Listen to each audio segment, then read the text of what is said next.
is Michael Brennan. Thanks y'all for being here. My name is Michael Brennan. I work as staff for the U.S. Federation of Worker Cooperatives. We are the national grassroots membership organization for worker co-ops and democratic workplaces. Our mission is to build a thriving ecosystem for worker-owned and controlled businesses, their co-op leaders, such as the folks in front of you today, to help power movements for racial justice and economic democracy. I'm really excited to help bring you this panel and help moderate for us today, where we have a platform to share the stories and lessons from co-op organizers across the country who are building co-ops in a rapidly changing cannabis industry. The common thread across the models that we're going to hear about is that cooperative organizing, community ownership is a key strategy for how we make sure the promise of racial justice is made real as the U.S. continues to legalize and decriminalize cannabis. Earlier this year, we started hosting a cannabis co-ops peer network as part of the work of the Federation to provide space over Zoom and over email for folks to connect, learn from each other, think about how they want to build some shared projects to overcome their co-op or organization's challenges. If you are an organizer around cannabis co-ops, whether directly as a new business or someone who might be involved in policy or finance or funding or legally or otherwise, we'd love to invite you to join us. And you can send me an email at michael@usworker.coop to get more info about the network and joining. But our intention here is to help activate this audience around what we're sharing. So when you're listening, we want you to ask yourself, how can you relate to these stories, relate to the folks here, relate to these co-ops, the issues that they're dealing with, that they're going to be sharing about, and how you might want to organize around cannabis co-ops yourself, and how the broader co-op movement can help make sure the folks doing the support work have the resources to get these businesses up and running. So that's a little bit about the why we're here. And again, appreciate you all for taking some time on your evenings to sit with us through it. So the basic run of show, and I'm going to start sharing my screen. So give me a second while I get that shared.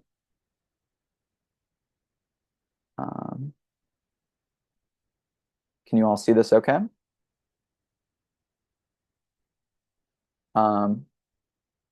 So basically, we're going to go through, give a bit of time for each of our folks to tell their story and what they're working on right now, and then we'll get into some discussion, and then we'll have space for questions and answers. So if you have questions that are coming up as you're hearing, please put them in the chat. I'm going to take notes on them, and I'll try to introduce them in the conversation at different points. So folks can also make sure they stay on mute when they're not talking to avoid any feedback or crosstalk.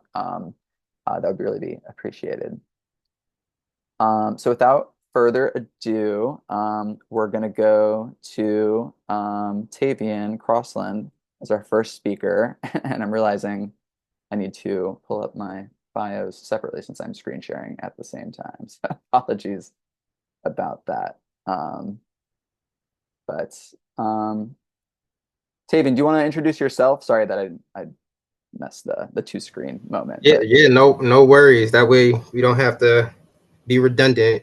But first of all, thank you, Michael. Thank you. I really appreciate it. Thank you for the panel guests being here and everyone that's in the room. Really appreciate your time and interest.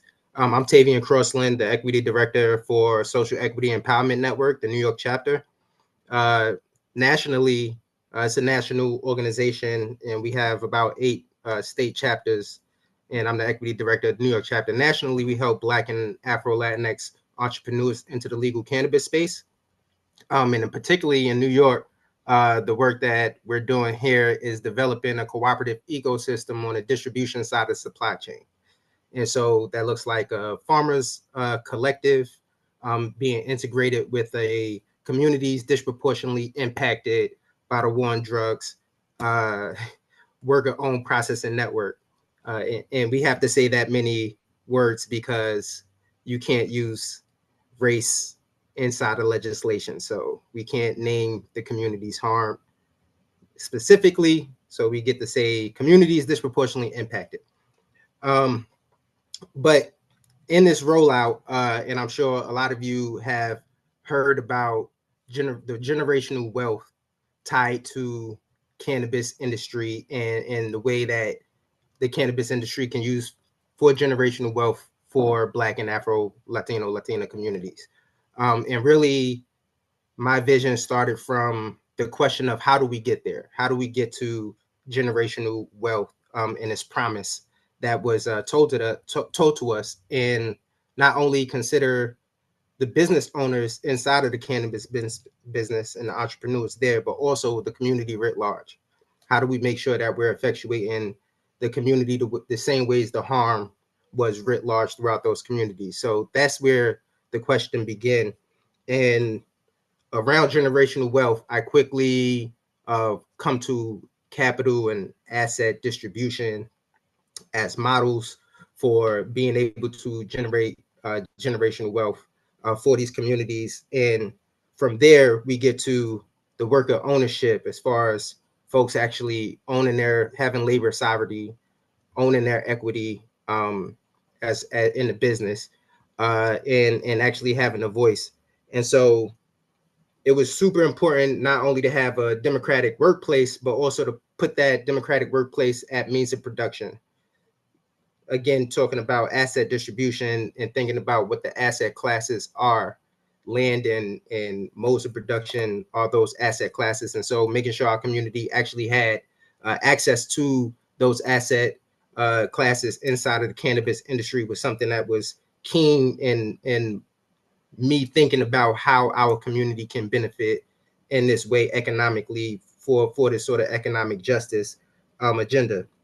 And so around worker ownership, really the benefits that come to mind there are expanding access to equity, right? So instead of one individual owning one business, you have every worker of that business having ownership and having equity, and that is transformative within itself.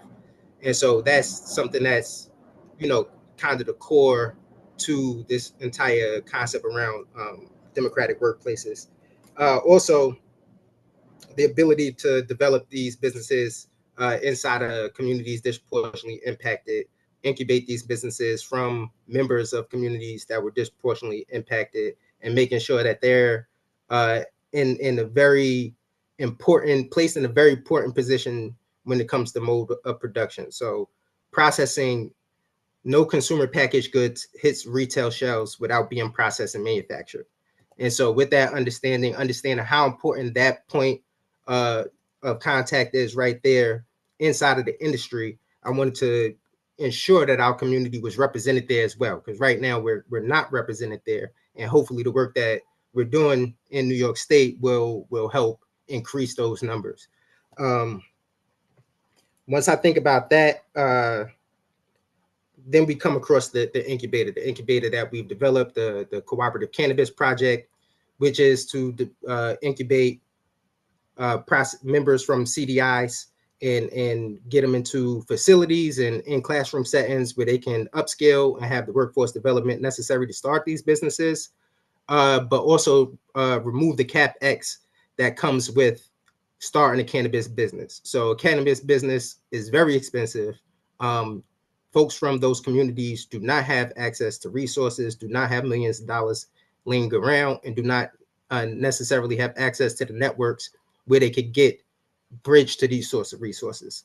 And so removing that CapEx, if we're actually talking about bringing some sort of repair and reparations to these communities with cannabis, removing that CapEx is something that has to be considered as we talk about in any of the fuzzy things that we put out into the universe.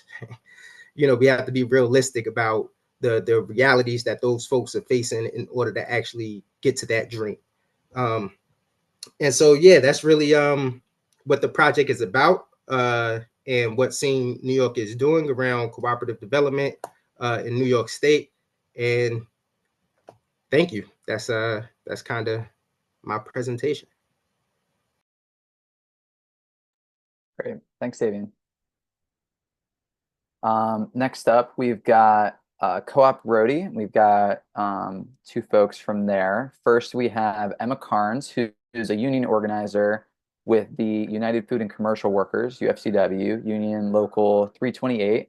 She's currently working to support the development of 6 worker-owned and unionized cannabis dispensaries in Rhode Island. Previously, she's worked with cannabis growers in Northern California, working to cooperatize their supply chains through the Cooperative Agricultural Network. And she supported democratic governance design with the large dairy cooperative Organic Valley. And then we also have David Allen Sumner Sr., or Bear. He's been an advocate in the city of Providence for the past 30 years. He's the chairman of Co-op Roti, which is this newly formed union co-op developer focused on building these 6 worker-owned dispensaries. He's also president of Break the Cycle Cooperative, which is a hub for formerly incarcerated folks in Rhode Island to organize worker co-ops. And Bear is also part of the Rhode Island Cannabis Justice Coalition and serves on the board of the Rhode Island Black Business Association. So I'll kick it to Emma to get started. Cool. Thank you, Michael. And thanks everyone for being here. Like Tavian said, it's really exciting to have um, a space to talk about some of this exciting work, and we appreciate your time. So like Michael said, I'm Emma Carnes. I'm an organizer with UFCW Local 328. UFCW is one of the largest representatives of cannabis workers nationally. And I'm just gonna talk a little bit about the recent history in Rhode Island around cannabis cooperative development and what led us to today. And then I'm going to hand it off to Bear to talk about the work that's happening at the present moment in Rhode Island. So, beginning a couple years ago, there was a legalization campaign in Rhode Island to pass the Rhode Island Cannabis Act, and that coalition included UFCW, several other community organizations, including Reclaim Rhode Island, Break the Cycle, which Bear is a part of, DARE, Forza Liberal, and this campaign resulted in one of the most progressive legalization bills that we've seen in the country. Um, it included automatic expungements for nonviolent cannabis crimes. It required labor peace agreements for all licensees, which basically means no union busting. And lastly, it created 24 new retail licenses to go out. Of those 24, 6 go to social equity, which is great, and we've seen that in other states. Another 6 go to worker cooperatives, and that is the part of the bill that is unprecedented. We haven't seen that kind of reservation for worker ownership, especially in such a growing and lucrative industry anywhere else. And so that was really exciting, and that bill passed in 2022. UFCW decided to fund an organizer position to continue develop seeing through the implementation of this. Basically, the priority being to ensure not only that these co-op licenses are taken up by truly democratic businesses that actually provide generational wealth building opportunities for their members, like Tavian was talking about, uh, uh, to do so in a way that really combines the social equity goals and worker cooperatives, because we think that worker cooperatives are a really, really powerful vehicle for social equity. We talk about generational wealth building in this industry for folks who are impacted by the war on drugs, and then to see that implemented through the worker co-op model, where into perpetuity, all workers at this business have access to that wealth building, have access to that democratic voice in their workplace. That's the most robust way to see that implemented in the market. So, the other thing that we're really working on in Rhode Island is to see these worker cooperatives be unionized and use a union co-op model, which just combines the benefits of worker ownership with union membership. As a union member, you have access to healthcare benefits, 401k benefits, apprenticeship programs. You have access to the political power of the union, the collective force of thousands of workers around the country. And so we think that this union co-op model is really the best manifestation of social equity that we've seen and that we've had the chance to implement in cannabis. Yeah, coming up to today, this project, we're still waiting for the license applications to open in Rhode Island. So we're pre-licensed. We are working with 4 cooperatives right now, recruiting, financing, building these co-ops. And a lot of that is being done through the vehicle of Co-op Brody, which Michael mentioned, which is a nonprofit that's kind of working to centralize and coordinate a lot of this organizing work and the knowledge that goes into actually applying for a cannabis license, which is expensive and difficult. So yeah, it's an organizing challenge for sure. And I think I will step down and give Bear the mic to talk about what that actually looks like. Well, thank you, Emma. I'm gonna have a hard time following that, I tell you. Yeah, what does it look like? What does it look like?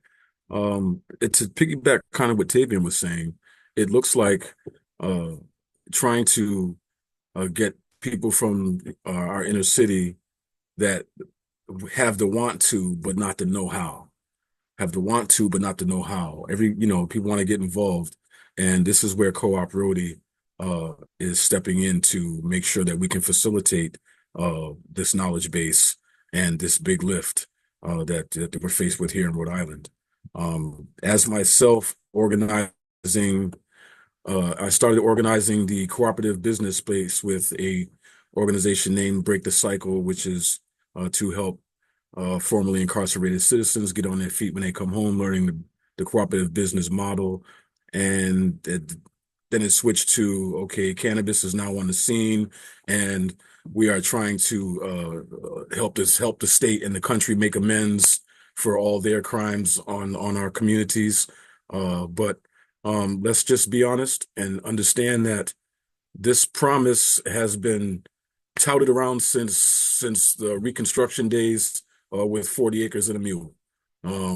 They've been making that promise to us in communities of color since way back then. So it's up to us to really keep our foot on the pulse of this thing and make sure that they stay honest to their claims of social equity. This is what we're doing here in Rhode Island. We are at the State House. We have so many committees, so many boards that are really trying to make sure that they keep it honest. As for myself, I started organizing a cooperative of a group to get into the cannabis space. That was round one. Turned into round two with a whole nother group. So this is, like I said, a huge lift. But with the people that we have that have our back, Emma has been so excellent. I thank God for her. We have organizations like CCN, which is the Cannabis Community Network, which is run by a gentleman by the name of Andre Dev here in Providence, who has been helping us organize. He started organizing. That's the young man that you see in the picture with the glasses on, with the jeans, top right picture. That'd be Andre Dev. And yeah, so we just have a lot to do. I'm sure, as y'all know, working in this in the organizing space of cooperatives, never mind cannabis, never mind what the federal government doesn't want us to say, never mind that you can't say race. I'm so offended when I heard that, Tavian. I'm sorry. That you can't say race. Come on, man. They talk about making change in social equity, but then they tell us that we can't use certain words. Going back to one of the matter of fact, that picture here that you might see with Andre in it, we were at the CCC, and I was sitting in the back of the room, and they were talking about in this social equity piece, should they use the word race? And I was just trying to keep it together because my turn to speak was coming. So when I did get there to the table, I said, "Listen, I don't know what we're doing, because we're talking about social equity, we're talking about making amends, but you don't want to say race. It doesn't make sense, right? So, but this is what we're faced with, as you all know. So kudos to y'all for being in the room. I really appreciate you. Yeah, Tavian, we'll be connecting really soon. I'm so happy that you're here. So, and with that being said, thank you for having me. Thanks, Bear. Thanks, Emma. Um, Next up, we're going to go to Sean Cherry. Sean is a co-owner operator of Cherry Valley Farms. He's a co-founder of the Salmon Creek Legacy Farms Cooperative and a worker owner at the Cooperative Agricultural Network. Sean? Hey, thank you, Michael. And yeah, thanks for the Federation for hosting this cool webinar. And I'm proud to be amongst all these really awesome people. Yeah, as Michael said, I'm Sean Cherry, and I'm the co-founder of Salmon Creek Legacy, which is the co-op that we founded here. Well, technically, we just filed to be an agricultural co-op officially in 2021, but we were informally organized. And I'm just going to give everybody like a brief synopsis, at least try to make it brief, of our history, or at least my history with it. And we were in 2018, right after really legalization happened, or was starting to really get formally engaged with at the California state level. I was introduced to this group, this already working group of farmers in the Salmon Creek area in this watershed in Humboldt. And we really didn't know what we were doing for a couple of years. We sat around and just kind of talked policy and market conditions and griped, which was awesome because everybody, got to really, built community after being in the shadows and illegalized for so long. It was kind of nice to come out and be able to collaborate openly.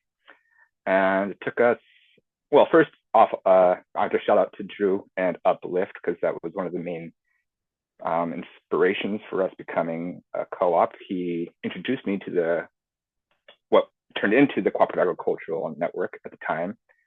And they hosted a Cooperative Agricultural Network Academy, and we were the pilot project. And that was in 2020. And I went through that over bucking down weed in the season while going through the training for cooperative development. And took us about a year to talk about it internally with the legacy group to finally just say, yeah, we'll do it. And we sat down and we filed to become an agricultural co-op. It was like August of 2021, which was the same year. We also had a huge, pretty much market collapse at the state level. Prices at the bulk pound level went from over $1,000 to $1,200 down to $400 or $500, and that was a major hurt for a lot of farmers that were our, it still is a major hurt because it's still gone down to $200-$300 for bulk product currently. But in that challenge, we saw opportunity.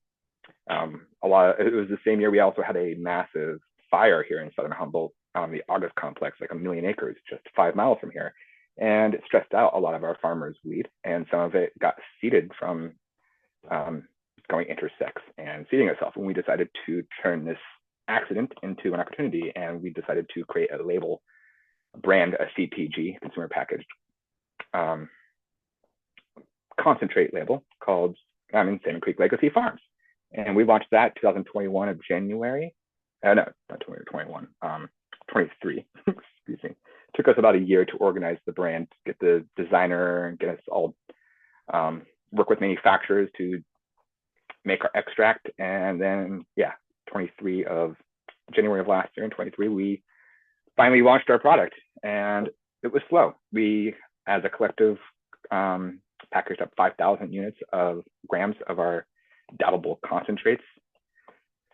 And it took us about 4 or 5 months to really start getting sales going. It wasn't until like August, September that we started really getting our feet under us, and we started making decent sales.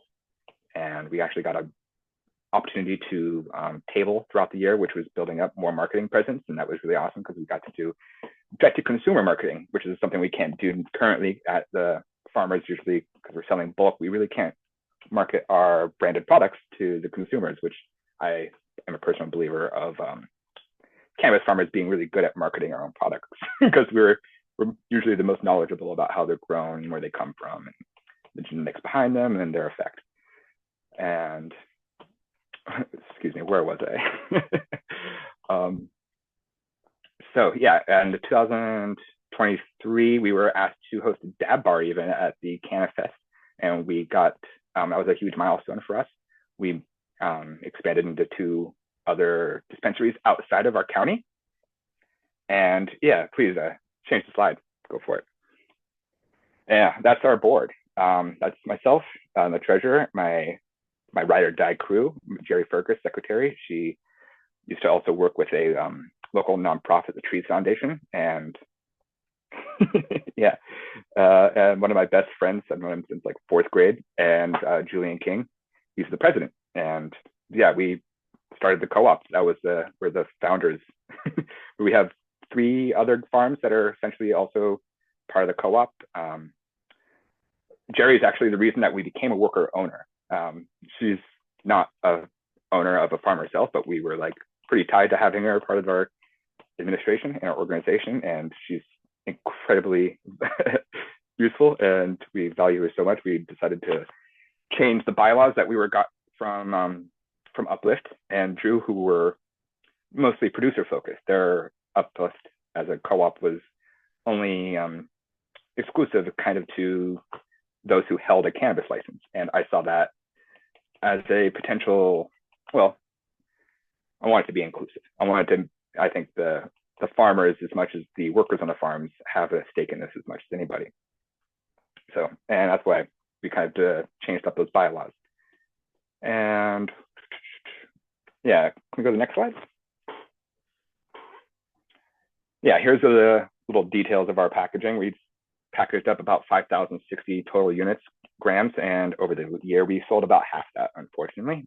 We still have about half that to repackage and retesting, and we were trying to get that done this year, but because of the market and the volatile situation of the market, we've been on a hiatus, but we're planning on getting that done in the next month or two. And essentially we're dealing with testing regulations. We had after a year, our concentrates needed to be retested, and we were like, yeah, we don't have the cash for it right now. We need to wait till we have some cash, and the market's just not conducive right now. So we're waiting on that until the next month, basically, after people do some sales after this harvest that we're currently finishing up. We had some major challenges this year. There was some local legislation, Measure A, that was a county-wide. Basically, it could have really kneecapped a lot of the farmers. It would have made regulations even more burdensome than they already are at the state level, and they're already very burdensome at the state level. There was also, there's a huge influx of out-of-state hemp. That's essentially THCA hemp that's competing with our cannabis that's unregulated, or it's in a totally different regulatory system. And as of about 2-3 weeks ago, Governor Newsom finally said it needs to stop. I'm not sure how much is actually being done to stop it, but that's one of the major challenges, along with were a lack of direct-to-consumer. So we had a bill that was on the governor's desk last month, and he vetoed it, unfortunately, but it would have allowed small cultivators of less than an acre, or that have less of an acre cultivation, to do direct-to-consumer sales at certain events. And unfortunately, the governor vetoed that, which we were really looking forward to. But yeah, there's still some major opportunities that we're looking forward to. Like, obviously, having the retail brand gives all these bulk farmers more access to essentially a vertically integrated product. We have control over the price more than bulk price, and we're very excited for the potential for appellations. We're basically a pseudo appellation at this point, and we want to. Our reasons for the veto, the governor. Honestly, I read the governor's reasoning for it, and it didn't make sense. And I talked to the policy committee director for a trade association, and he kind of echoed the same thing. So I'll get into that maybe a little bit more detail later. If you want, I can kind of. That's a big one, actually. But yeah, that's pretty much it. If you want to check us out, we're at salmon.creek.legacy on Instagram. We have some shirts still available from our first label. That's really our farmer focused membership label. That's not really our branded label. And yeah, thank you for letting me talk Salmon Creek Legacy. John. All right. Last but not least, we have Savina Monet. They are a graphic designer and collage artist who began their career in Oregon's emerging adult use cannabis market. With a passion for creative expression and advocacy, they've expanded their portfolio to serve a diverse range of cannabis clients across the U.S. Their unique artwork has become a platform for activism, supporting initiatives like Cannaclusive's accountability lists and the Divest Portland Police Bureau campaign, which seeks to direct cannabis tax dollars from the Portland Police Bureau to community organizations that bolster the industry. As the co-founder and ED of the Cannabis Workers Coalition, Savina has played a key role in empowering cannabis workers by educating them on their rights and guiding them in taking collective action against employers. Savina? Hi. Yes, thank you, Michael. And good evening to my folks on the East Coast and afternoon to us over here on the West Coast. I'm here on behalf of Cage-Free Cannabis Cooperative, or Cage-Free Co-op, as we call it. We were born from Cage-Free Repair, which is the 501c3 nonprofit arm of our organization. And you might have heard of us through our work as a co-creator of the National Expungement Week here on the West Coast, which has also expanded throughout the United States. Like a lot of us kind of touched on previously, we saw this discrepancy in the industry of what we all hoped and dreamed it would be like. Many of us saw cannabis as an opportunity for folks to build generational wealth and kind of continue onto a path that was often taken prior to legalization because there was no other choice. And now we were given this opportunity to build something. And we want to kind of realign the industry back to that. So our mission with Cage-Free Co-op is to create a worker-owned California cannabis brand that's focused exclusively on repairing the harms of the war on drugs by creating a supply chain of people who have been impacted by that war. So that means growers, processors, retailers, and even potentially training up individuals who are interested in joining our mission to be a part of this. Currently, we are in the baby stages. So we're fundraising right now, and we're on track to launch in 2025. But we're a small but mighty team of 4 with a board team of, I think, maybe 4 more. So we're very excited to be in existence and kind of create this model that, again, we've all kind of dreamed of having. And yeah, we hope you all kind of just join in our mission and stay connected with us and watch us grow. Thank you. Great, thanks, Sabina. Okay, so you heard a little bit from our panel about what they're working on, about their organizations, their co-ops. We have a few questions that we wanted to put forward to get some discussion going and see what comes out. I also want to ask for folks to drop some questions in the chat, and we can try to weave those into the conversation as we go.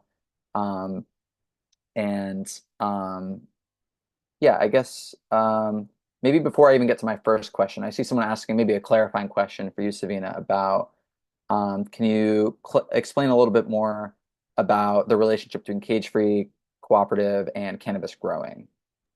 Yes. And maybe I'm hoping I can explain this correctly, but essentially we're hoping to launch a white labeled brand. So we would be like a brand label that you would purchase from dispensaries, the same as there's like, cookies and I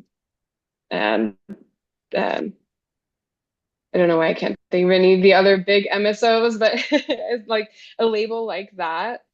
So we would be a brand, and essentially what we're doing is we're building community with growers, we're building community with suppliers and distributors that have been harmed by the war on drugs. So creating this supply chain, with that unique mission, but Cage-Free Cooperative itself would be the cannabis brand that you would purchase at the retailer.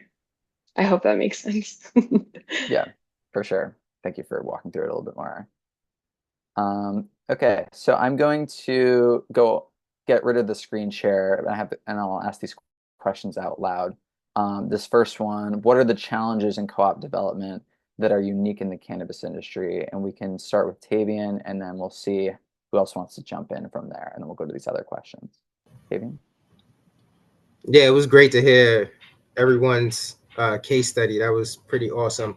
I kind of want to flip the question on its head real quick and just talk about what is unique about cooperative development in cannabis, which is that cooperatives are usually developing industries and sectors that are already existing and churning, and you're fitting that model into an existing reality. Whereas with cannabis, we have the opportunity to develop this industry in these sectors as co-ops from the start.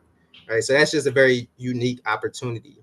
Now, when it comes to cooperative development in cannabis, I would say the combination between cannabis business have cannabis businesses just being hard and them failing at a higher rate than normal businesses do, due to a bunch of reasons: banking, federal laws, taxes, depending on if you're retail, et cetera, with 280E. And it just makes it really hard to stand up and survive. Also, in general, when you, especially cultivation and processing, it's agriculture. You're talking about economies of scale. And so it's hard to get over that hump that it takes to like be big enough to turn an actual profit and be sustainable as a business. And where the market is right now as far as it's developing in each state. And then on the others, you combine cannabis being hard with cooperative development being hard. And now it's more like exponential than just an addition. But I'll leave it at that. You put two hard businesses that it takes two hard businesses to develop in general, and you're putting them together. So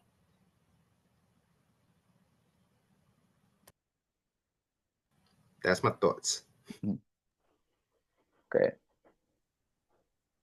Anyone else want to jump in on this question of co-op development in the cannabis industry? I almost want to say, with all the too hards, it's too hard, but it's not really. But it is, but it's not. It's confusing. It's very confusing. Um, when you're organizing people, the hardest thing that I kind of find with organizing people is organizing people, getting their times together, everybody getting their times down, everybody having the same motivation. People showing up to functions and putting out, and really, but I mean, I can't really say too much more than what Tavian said, because we are going through the same struggle, and being kind of, we're all in the same industry, if you will. We're all doing it, but it is something. It's something. I just want to piggyback on that. Yes, Sean? I totally want to echo what Bear and Tavian were saying, which is the organizing itself can be difficult, just aligning people on schedules. Like I'm doing that right now for our next meeting, Silver Creek Legacy, and it's not difficult. But then again, like was being said in the chat here, especially in California, the regulatory system, the fractured licensing system that the cultivation, distribution, manufacturing, retail licensing, I think that compounds the difficulty that is already difficult when it comes to logistics of organizing.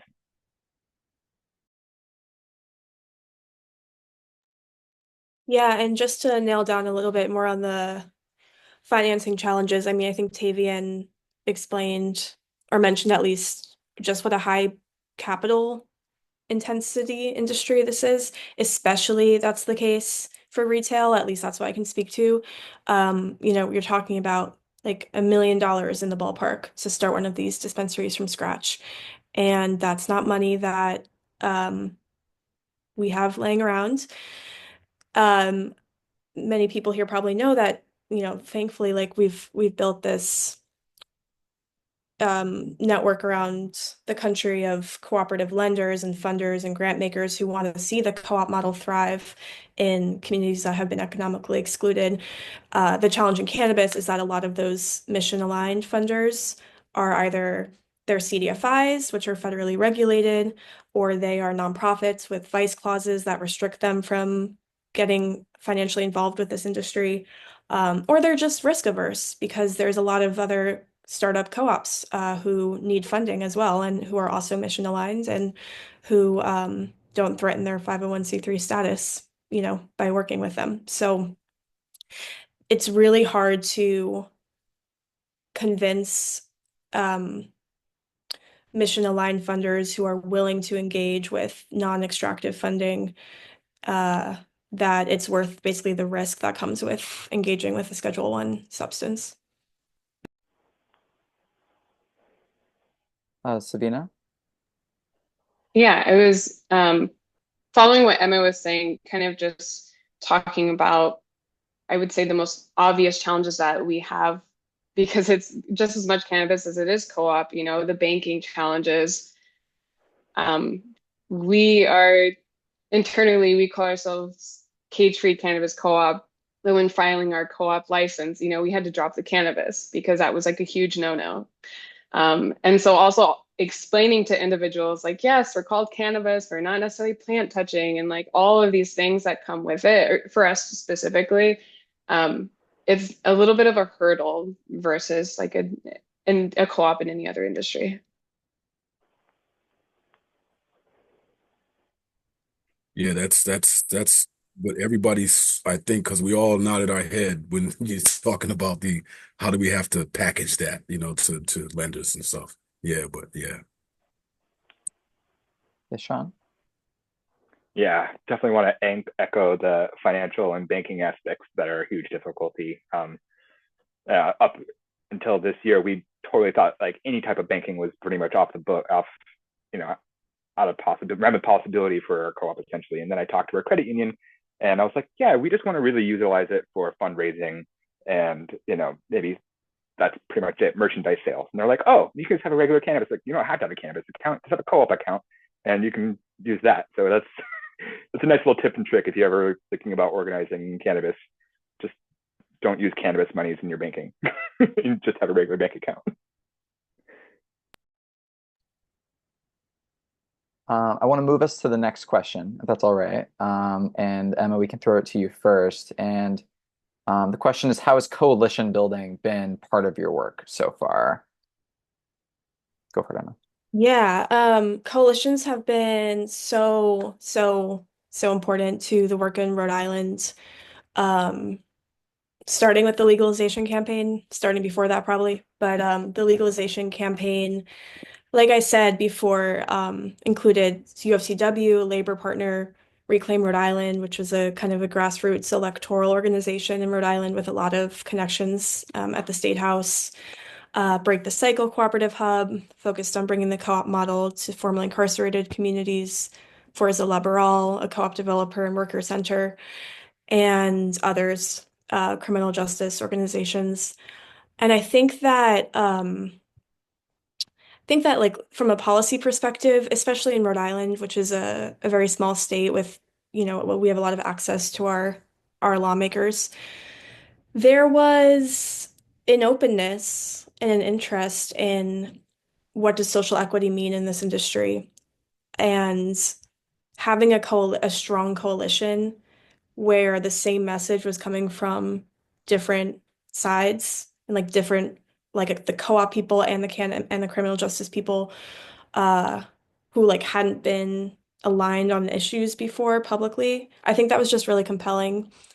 Um, and I also think that, since the bill was passed, that was 2.5 years ago, we've continued to build a strong movement. We've come really far since then with developing 4 cooperatives and getting them moving. And I think that the coalition model has allowed us to be flexible and adapt, and like different organizations have stepped in to fill different roles where they're needed. Like originally, the main purpose of the coalition was to pass a piece of legislation that was successful, and it's kind of evolved to now one of our main purposes is co-op development, and obviously that requires a very different set of resources and skills and et cetera. And so we've been able to be flexible, kind of like understanding ourselves as a movement, I think, to bring worker ownership as a strategy for social equity. So like maintain kind of a political identity and a goal without getting too stuck in one group or organization. Yeah, and coalitions are important. Davian? Yeah, I'm gonna dovetail right where Emma left off. That's pretty much been the only thing I've been doing right now is the coalition building. See, New York isn't funded as of yet. We're looking for funding, but doing this work by yourself isn't plausible. You have to build capacity, have the expertise, et cetera, et cetera. And so basically, in the same fashion that Emma was speaking about, trying to develop the intersection between the cannabis world and those nonprofits, organizations, businesses, and learning institutions, et cetera, with the cooperative world, and really being a bridge between the two, bringing the conversation, breaking the silos, bringing the conversations into both rooms, and then hopefully, and in some instances already being able to edify one another's advocacy on different advocacy fronts. And so, that's what brings me to this peer network is coalition building, and looking to build that, kitchen cabinet and brain trust of folks who are going through some of the similar challenges and trying to develop similar visions, especially with like eventually federal legalization being on the way and wanting to be prepared for that on a national front. But yeah, I can't speak in I mean, we really wouldn't be able to even kind of do the work without the sort of coalition. Recently, we've been able to partner with Urban Upbound, who is inside of the New York City's Small Business Services Worker Cooperative Business Development Initiatives. And we love our acronyms. There's so many acronyms. And and they've had a lot of experience developing immigrant co-ops, and so partnering with them, we'll be able to develop our first CDI processing cohort, worker-owned cohort. And it's that sort of coalition building, which is pretty much what I do on the ground every day. That's why when you ask me how I'm doing, I don't have any good answers. It's kind of the same thread of like follow-ups, meetings, trying to build, consensus and alignment, and just seeing where, I can put my energy into other efforts in other organizations and other initiatives, for that sort of reciprocity that coalition and collaboration calls for.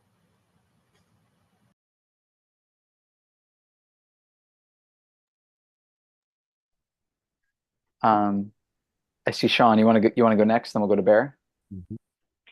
Yeah, sure. I was just kind of thinking about coalition building from like my perspective is I'm kind of a generalist. I'm not like a specialist in any form or way, but I've always been told I'm a decent I'm good at networking, which is a weird thing.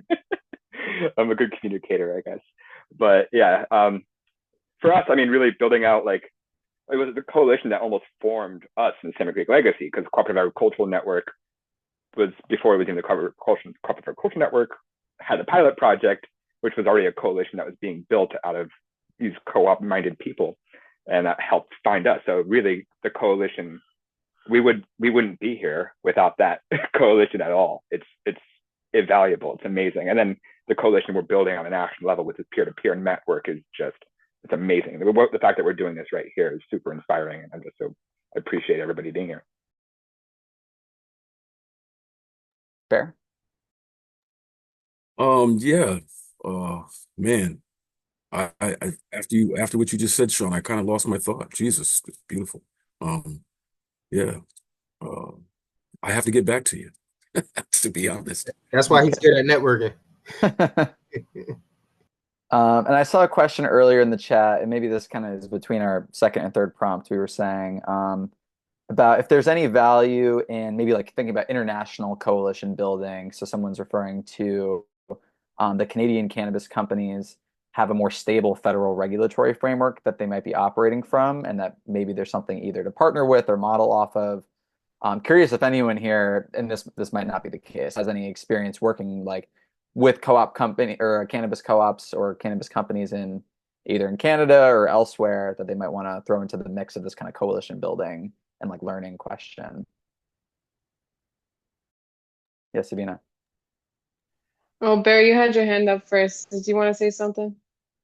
Okay.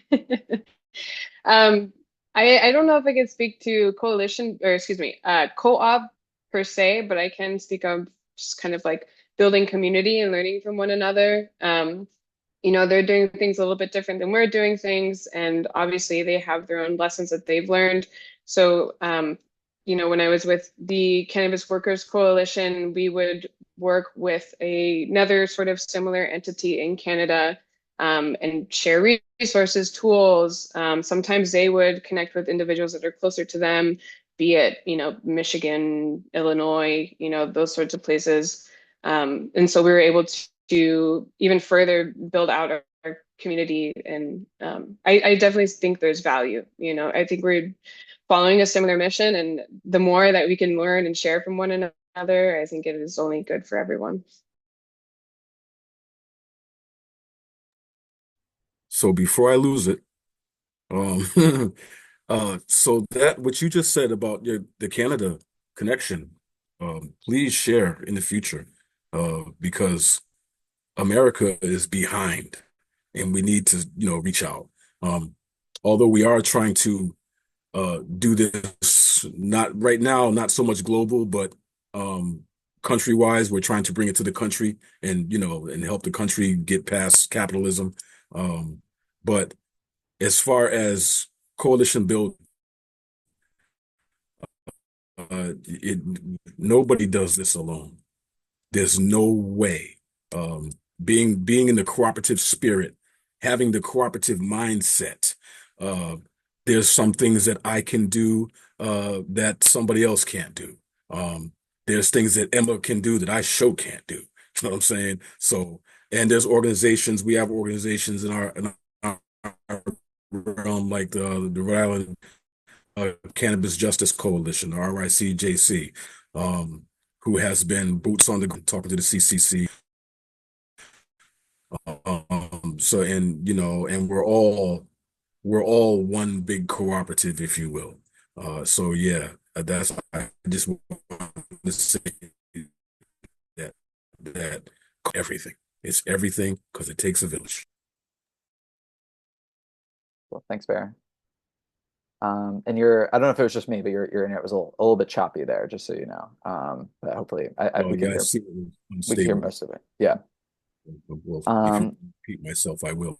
no, it's okay. I think we got most of it. We're going to go to this third prompt, and then we'll go to some of the rest of these questions. Again, we have a good amount of time left, about 30-ish minutes. So if folks do have other questions they're holding, feel free to drop them in the chat as they come to you, and I'll try to weave them into this conversation. So the third prompt we had was, what are some strategies you're thinking about for scaling or replicating this work in terms of cooperatives in the cannabis industry? I wanted to throw it to Sean first and then open it up. Yeah, thank you. We're kind of in that position right now where we realized in our organizational efforts early on that we kind of limited ourselves and made ourselves potentially too exclusive by having our watershed or co-op basically being limited to our Salmon Creek watershed. And Uplift actually did this, I think, last year or the year before, where they expanded their purview outside of just the Petrolia area to the whole county at large and to even associated watersheds. So if they're kind of in the nearby boundaries, they could also join in. And that's something that we're looking to do. And we're also looking to expand the various form factors that we're retailing or we're manufacturing. So getting not just into dabbable concentrates, but the flower market, the pre-roll market, the vape and cartridge market, edible market. These are all various pathways that we're trying to scale into, along with, there's the membership we're trying to scale up, and then there's the consumer base we're trying to scale up. So there's two scales that you're always trying to balance, and to both, there's two different lanes of scaling you're kind of both taking advantage of, hopefully.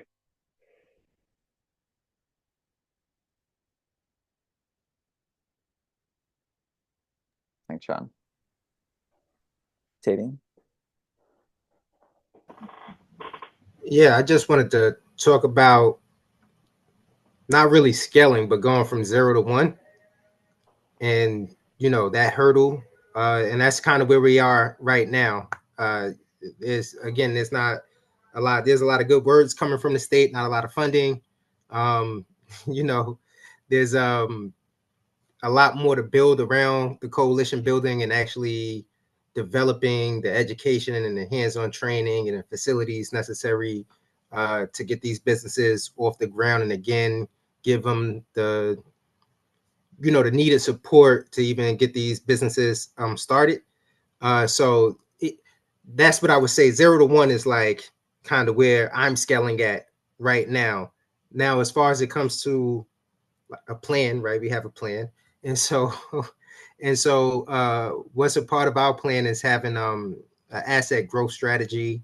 So the cohorts that come out of the incubator will put 1 to 2% back into an endowment fund, and over time we should be able to self-replicate and continue to build upon that network as profits roll in, that fund is grown, and the more businesses that come online, the work-owned businesses that come online, the more that can contribute, and hopefully that's an exponential sort of replication device. Emma? Yeah, I wanted to make 2 points about our replication strategy from Rhode Island. So one is, I'm a union organizer, so what our hope to do within UFCW is to use the locals around the country as kind of a, channels to introduce this model in other states. Locals have a lot of political power to hopefully advocate for co-op friendly regulations in the industry and or legalization bills, and like direct access and organizing experience face to face with cannabis workers. It's a really like high potential pressure point kind of to just spread the message among workers that this is a model that can be taken up and provide better jobs for them. And the other thing that we've done in Rhode Island, kind of back to some of the challenges, raising money into these businesses is really, really hard. Finding the funders with enough money, and who are not as risk averse and willing to lend into cannabis or invest in cannabis, and who actually really understand the co-op model and like are drawn to our work over all of the other cannabis startups out there because we are co-op. So one strategy we've used, we are kind of developing right now really, is to have one central vehicle for financing. So we've done that on the nonprofit side. We have one nonprofit that is handling the nonprofit stuff, like raising donations and implementing trainings and that kind of thing. On the investment side, we're experimenting with a model, basically one company that's going out and raising money and then investing that money into multiple cooperatives. So kind of minimizing the friction and the risk that comes with investing in a cannabis business, packaging it all up together, making the case on behalf of multiple cooperatives together. It requires a lot of coordination and cooperation, and it's definitely a challenge. But I think in terms of, while we're still in this state market, and if we're thinking in terms of like developing cooperative state markets, the more that we can centralize, the easier it's going to be. Yeah, Tavian? Yeah, real quick, I just have to big up the peer network again and the Federation for establishing this again with federal legalization at some point down the pipeline waterway. This right here will allow for us to replicate this on a regional in a national sort of scale with our cooperatives being cooperating, right, and communicating and keeping the lines open for us to actually do business together once those legislative realities change for us. Yeah, thank you for that. Somewhat connected to this question, I'm seeing this question in the chat about community outreach and engagement for how are you reaching your target populations and recruiting them to get involved in this growing industry, and what opportunities and challenges are you experiencing? And maybe to also thinking of this both on like kind of the worker side, like how are you recruiting folks to like get involved in these worker co-ops, as well as I'm also hearing kind of across these different models, like not just like your consumer side, but like kind of this community you're trying to cultivate around your organizations kind of more broadly beyond just the strict like worker members. So I'll throw it in both directions. Sabina? Yes, I'm happy to speak on this because we are actively recruiting for worker members. And really, for us especially, it's about leveraging relationships and connections through our own community organizing histories, whether it's our board members or ourselves individually. You talk about coalition building, that sort of outreach is literal one-on-one, face-to-face relationship building. There has to be a sense of trust, especially when you're inviting worker members on, because what we're doing is just so intimately connected, I would say. Having a level of trust is very important. So, I mean, it's truly just about one-on-one personal relationships, getting out there, getting to other similar community organizing events or resource like wraparound clinics, things like that. You really just have to like get out there and meet people, and especially for like worker members. I'm sure consumers is, a whole other story.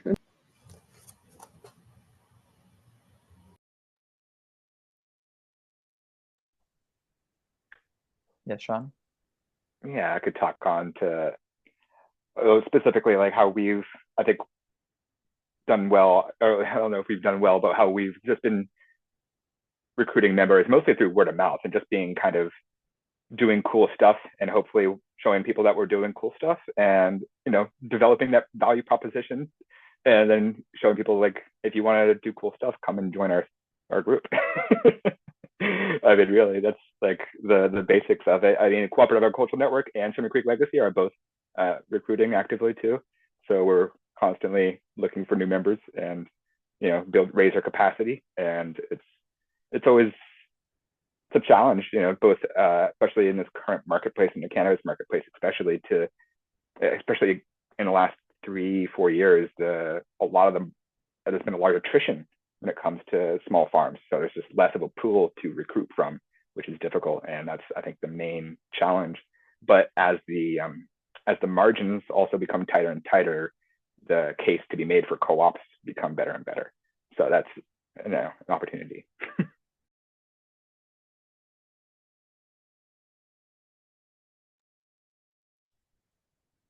Tati? Yeah, I think I'll jump in on a point Savina made around outreach. Because we're developing this farmers collective in the CDI, communities disproportionately impacted processing network. So like these are very different communities, the farmer community versus the inner projects and in the cities, and sort of where we have to meet folks at. Something I've been able to do some farmer outreach, and when bringing this conversation to them, and where you have to onboard that conversation is a little bit different. Farmers usually have heard about the cooperative model in some shape, form, or fashion, and so you're not like kind of given the full breadth of what a cooperative is, and et cetera, et cetera. It's sort of, the conversation is a little bit different, and the things that you're talking about are a little bit different. I also think it's the material needs that you need to meet for that community are also a little bit different. Now, when you come to our communities, the on where you on board at is much different. Bringing up cooperative ownership, like there's some other steps, and I don't have enough experience to speak. My experience is anecdotal, really. But as far as from what I've seen on the ground, there's, you might not even want to mention co-ops at first. You might just want to mention business ownership, and start the conversation there, and then lead that into, this sort of model, et cetera. But it's also harder to meet that community's needs because they're so broad and intersectional, and from housing to criminal justice to food scarcity. You're dealing with so much that it's hard to get that person's attention, and it's hard to tell them a future promise, when their needs are immediate. And so, that's something I think deeply about on a regular basis. I ruminate on this, on just how to do that outreach, how to best. Also, in a city like New York, it's kind of hard, just like a bunch of different silos and stuff. It's hard to like get a message out to the masses in that sort of way. But yeah, that's it's super important. We can't say we want to reach this community and then not be able to talk to that community and on a very grassroots level. So yeah, that's what I would say to that.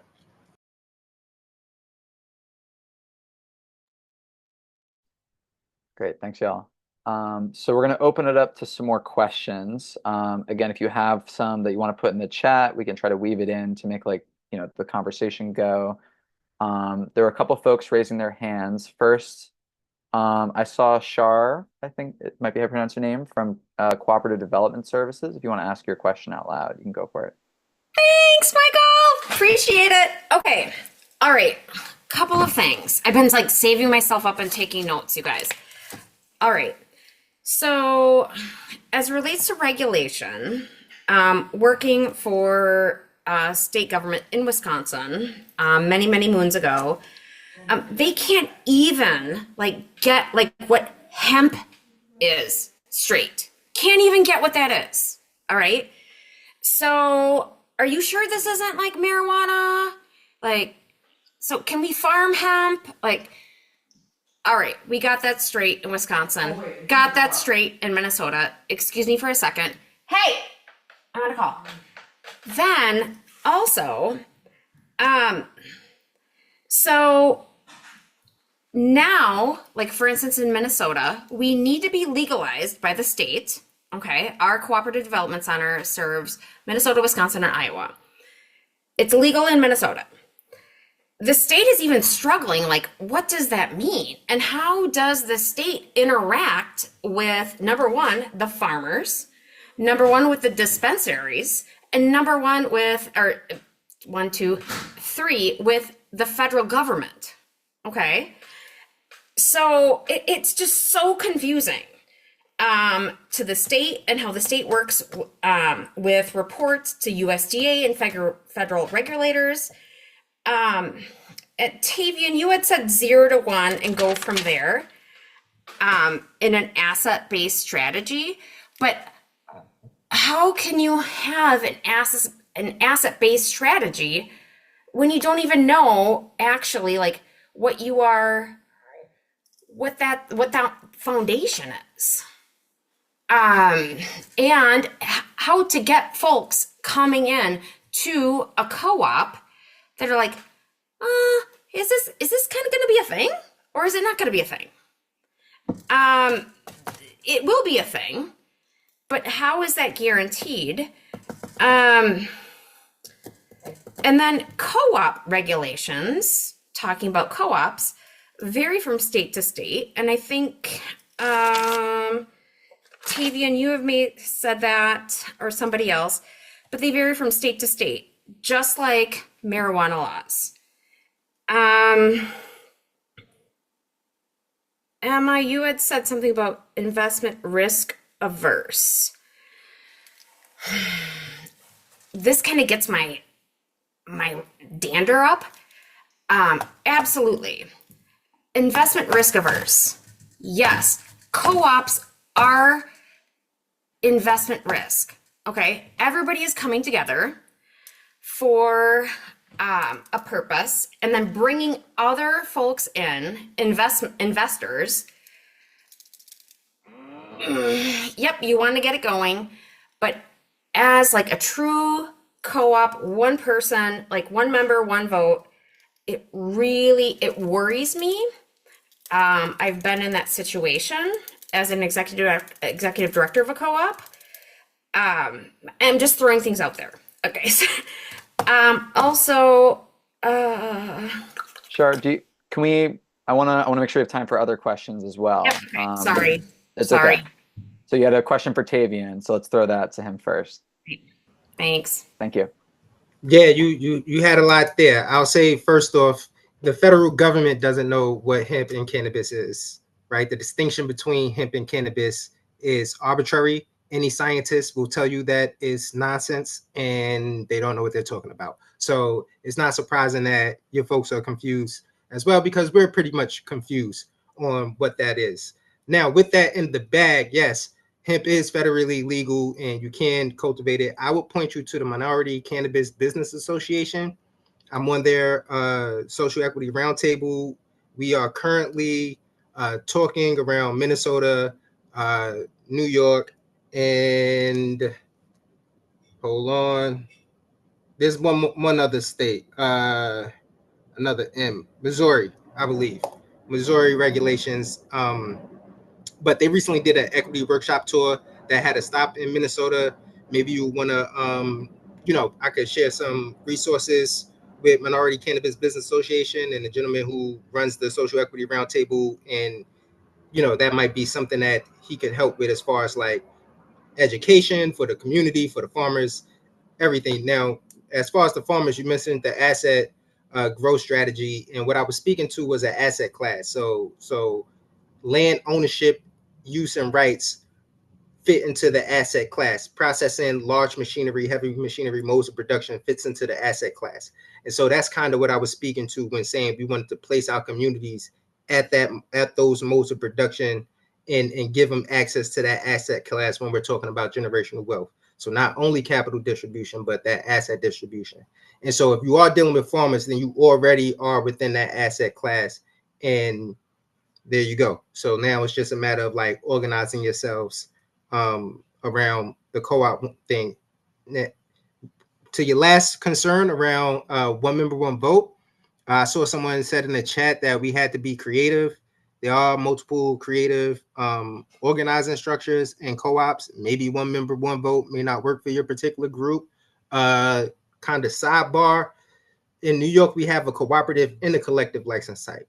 So because the cooperative distinction in New York State is so arduous and such a heavy criteria, they created the collective license type where we could also have a collective, and maybe this is something for you to think about in your state, where you could organize as a cooperative but not have to meet that cooperative state remit.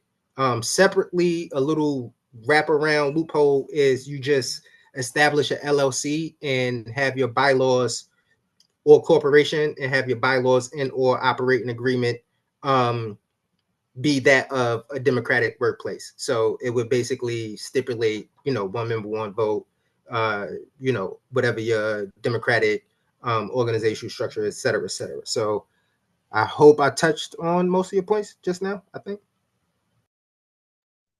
Yep. I also see Andre from Rhode Island's got his hand up. Andre, do you want to come off mute? And if you're able to come on video as well, say hello. Hi, everyone. Sorry about my Wi-Fi, new home office types.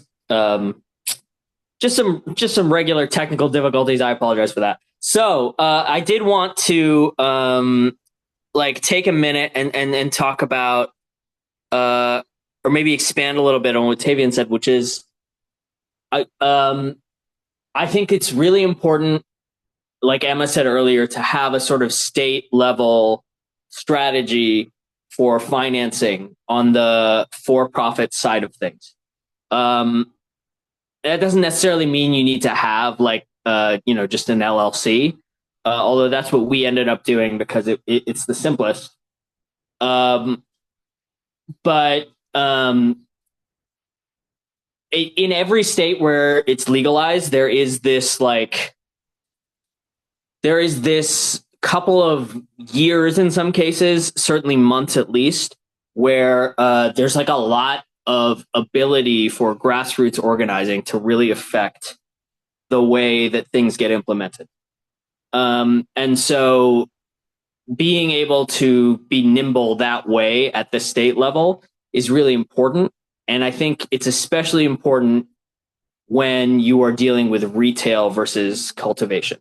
And in a lot of different states, those things are separated. In my view, they probably shouldn't be, especially for worker-owned businesses, right? I mean, it sort of can kind of screw us over a little bit, that we are forced into being separate and not being able to vertically integrate the way other businesses are.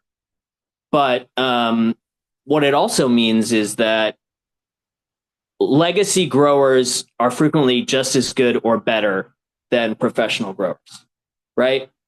But people with retail experience, which is really, really important in getting investment for this kind of industry, like they will very frequently have never had an opportunity, or formerly incarcerated people will have never had an opportunity to be involved in retail cannabis because the types of businesses that get access to retail cannabis won't go out of their way to hire them. And in fact, at least in Rhode Island, will have gone out of their way to avoid hiring.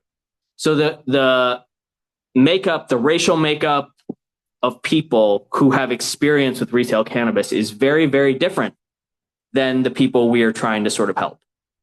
And so like having a state level clearinghouse for that kind of activism can be really useful because you need to find a way to pair people who have been harmed by the war on drugs with the opportunity in question. Because it's frequently they're different groups. I do think that like if I really like love Rhode Island's bill, I think it's fantastic. I think if I had to do it again, I would do it a little differently and try to do like what New York does, which is that worker co-ops get a chance to vertically integrate. So yeah, I'll pass it on. Okay, thanks, Andre. Something maybe just to draw a question out of what you were sharing. I'm thinking, Savina, about cage-free, and I feel like this model of a cannabis brand as like kind of a way to maybe think about like vertical integration, or how do you organize kind of across different parts of the supply chain within one organization? I think there's maybe a difference between, what Tavian's up to versus what you're up to, but maybe give you a little more opportunity to kind of like speak to like this brand approach as like one way of doing that, and part of what Andre's touching on. Yeah, absolutely. I mean, you're not, the traditional vertically operated entity by, one company that owns all of the touch points. But we are creating this coalition of like-minded individuals to build this supply chain.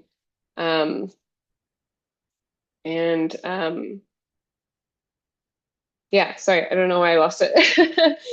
So it's vertically integrated in a way, and it obviously gives people different entry points and different opportunities. Internally, we've talked about also mentoring or training up individuals, because just like Andre was saying, sometimes the people who are in the industry right now are not necessarily the ones that we're supporting or that we're seeking. That's not our targeted audience. So we have been working with, organizations like Collective Remake, and wanting to connect with individuals, especially who have been recently released, or recently, how do I say this? Recently incarcerated individuals, to train up those skill sets so that they can take part of this economy that we're kind of like starting fresh here.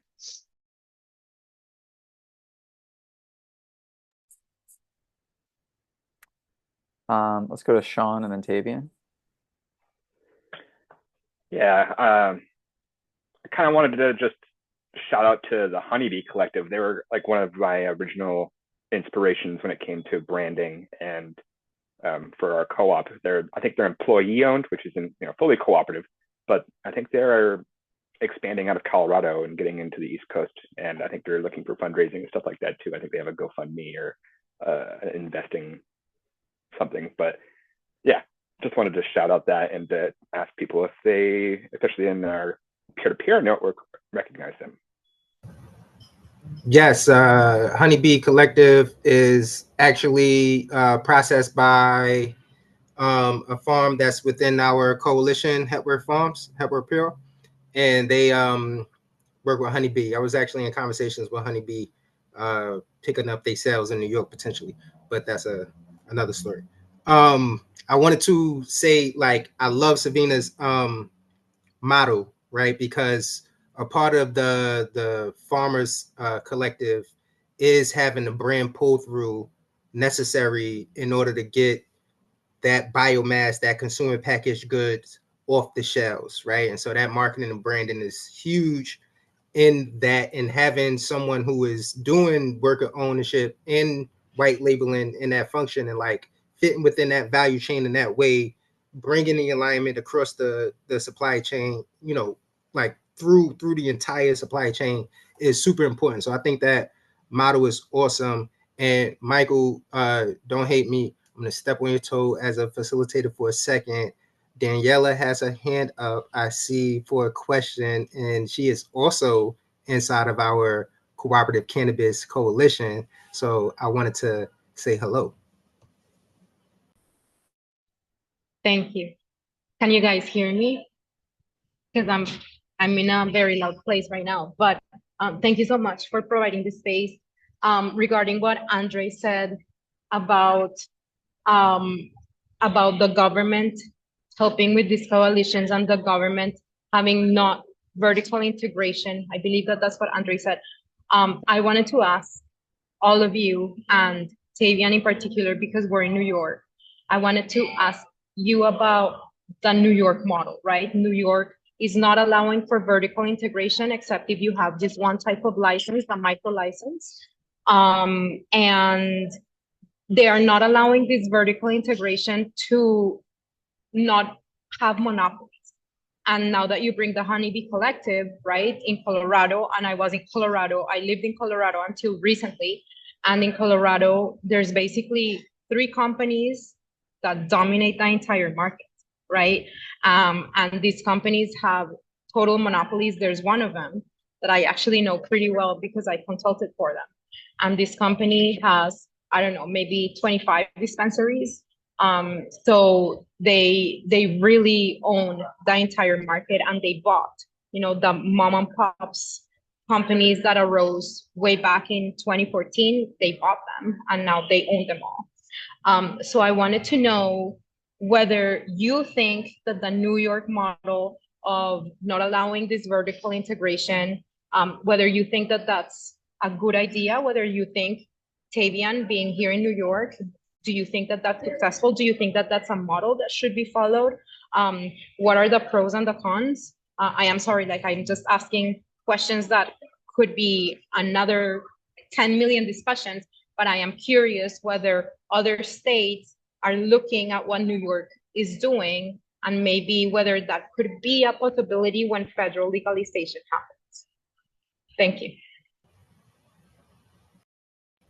Yes, so for New York, you're right. The micro business is the one license type that allows you full vertical integration across the supply chain.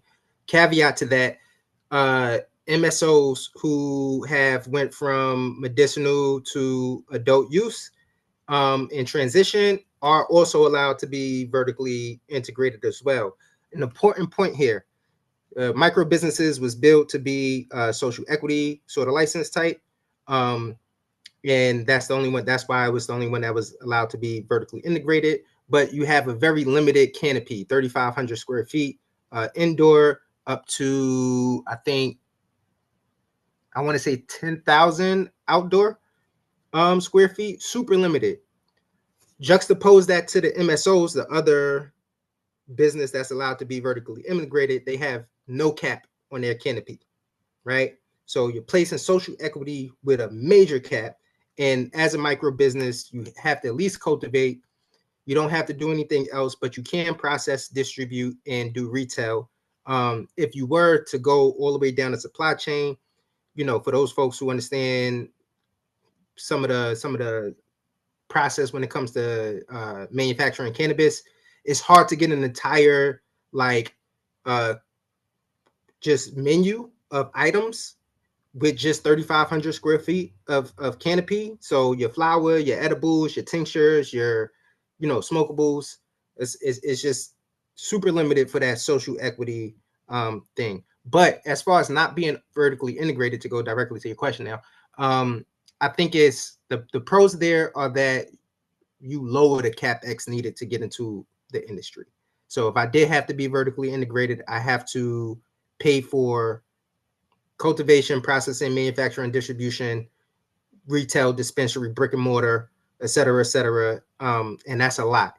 Not being vertically integrated allows you to, just pick one of those things, focus and, really get tight with that and not necessarily blow, millions and millions and millions of dollars to set up this business. Now you spoke to the consolidation. So earlier I mentioned how cannabis is agriculture. Agriculture is an economy of scale. Consolidation will happen. Consolidation will happen through the entire value chain. There will be consolidation in cultivation, and processing, and manufacturing, and distro. And you better believe in retail, because like you said, as those single dispensaries start to fail, the MSOs comes in and buys them as a distressed asset, right? And they get them on the low, and then they end up with a 25 dispensary portfolio. They can either eat off of that or end up selling that portfolio because now it actually has value, since you're talking about an economy of scale. So I do like the fact that we're not vertically integrated. I do think that that model works better. When I think about consolidation, I think, right, it's something that's going to happen. And so what I want to see, the model that we're proposing, is to put worker ownership at the head of that consolidation, where people own those modes of productions and those products rather than a couple of companies and brands that consolidated everything. So I'll stop there. Thanks, Davian. We're right up against time, so we're gonna end on that point. Thank you all for joining today. I'm putting in the chat a list of different links and things to follow on social media, Instagram, Twitter, LinkedIn, websites, all that good stuff. So we'll keep it open for a second so people can save some of that or copy and paste it. Again, this is hosted by the Worker Co-op Federation. If you're a part of an organization that either is a worker co-op, a startup, a co-op developer, or otherwise associated with us, we'd love to have you join as a member. I'm going to put the link to our join page in here as well, because it takes all of us to do this important work of building this cooperative cannabis industry and every cooperative industry. So appreciate you all for taking the time. We can give a little virtual round of applause for our panels and the awesome work that they were able to share with us today. If you want to come on video and give a little sparkles and hand gestures. And Thanks, Mikey. yeah. Thanks, y'all. And we will see you guys at the next Zoom thing. See you next time. Thanks, everyone. Thank y'all. Thanks, guys.